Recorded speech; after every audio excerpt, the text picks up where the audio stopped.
The supplies that would be good to have for any intubation or airway issue that you may run into are demonstrated here on this display. First thing would be to have the appropriate sized endotracheal tubes. You usually have 3 sizes laid out so that you can cover all airway sizes. To have a laryngoscope for visualization of the airway. To have a 4x4 gauze square for grabbing of the tongue or holding of the tongue for better visualization of the larynx. A gauze strip for tying the endotracheal tube in place, the insufflation syringe for inflating the cuff at the end of the endotracheal tube. Some lidocaine may come into play, especially if you're doing cat intubations for decreasing laryngospasm can be beneficial. A stylet may be in order also in some cats or smaller animals where you need some rigidity given to the tube. The blue stylet can be quite beneficial. Or if you have a narrowed oral cavity and you need to just visualize the larynx and pass a stylet, the polypropylene urinary catheter can also be used to help you intubate a difficult airway. First thing we want to do is we want to check for appropriate size of tubes prior to inducing our patient. So we have that all set, and we also want to check for the appropriate length of our endotracheal tubes. First thing I do as far as checking for appropriate size, now admittedly this animal is already anesthetized, but for demonstration purposes this will make it the easiest. We want to palpate the tracheal lumen gently. You don't want to push firm pressure, but you just want to gently palpate the trachea in the cervical region, and you can feel the tube, and you can guesstimate or estimate the size of that tube just by palpation. And as I feel this dog's trachea, I think we're somewhere between an 8.5 and a 9 tube. And so I've selected somewhere 3 tubes. I usually like to have a selection, 8.5 up to 9.5, so that I have all of those sizes ready when I'm ready to go to intubate this animal. The next thing I want to do is I want to check for appropriate length of the tube.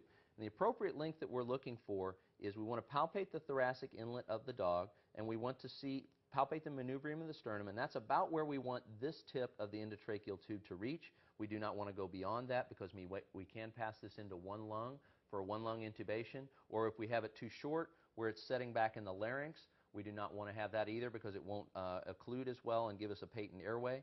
So we're looking for the tip right at the thoracic inlet, and then we want the connector tip to be right about the level of the tip of the nose, and that will give us the appropriate length. You can see in this dog, if we follow the curvature of the cervical region, we've actually got an appropriate length tube here with this 9 endotracheal tube. The next thing, once we have intubated the animal like we have here, we want to make sure that we have placed the tube appropriately. The first thing again is I'm going to come back and I'm going to palpate that trachea once again, and I'm going to feel for one firm tube. If I feel 2 firm tubes, that means the endotracheal tube has actually gone into the esophagus and we do not have the animal appropriately intubated.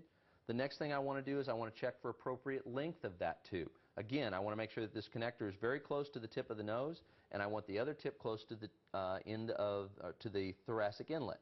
As I palpate again, I'm going to feel the trachea, gentle pressure around it, kind of isolating it, and I'm going to gently slide this tube back and forward to where I can feel that tip right at the thoracic inlet. Once I know I'm in the appropriate location, I want to take the tube and I want to tie it in place so that it does not move from that location. I want to make sure I put the gauze in an appropriate location on the tube so I do not drag it further in or allow the tube to slide out further from the oral cavity. So we'll get this tube tied in.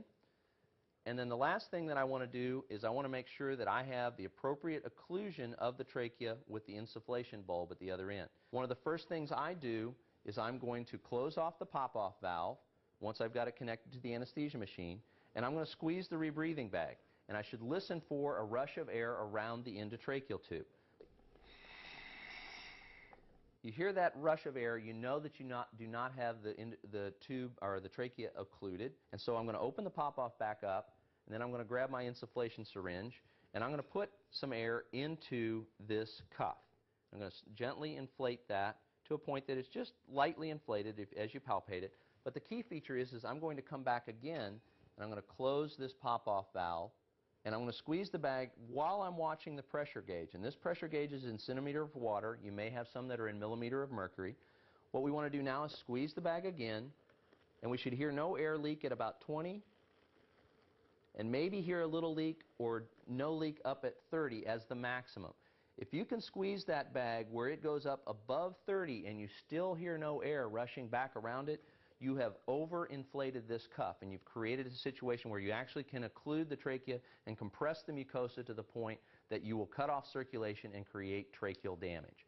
So we do not want to overinflate. So that's something you always want to check. And then once the animal's been down for about 10 or 15 minutes, we know that the trachealis muscle in the trachea starts to relax with deeper anesthesia. We may want to come back and check that cuff again as they're down for a longer period of time, such that we do not get, again, a leak around that cuff. So we want to recheck it and re-inflate it, especially in a long procedure.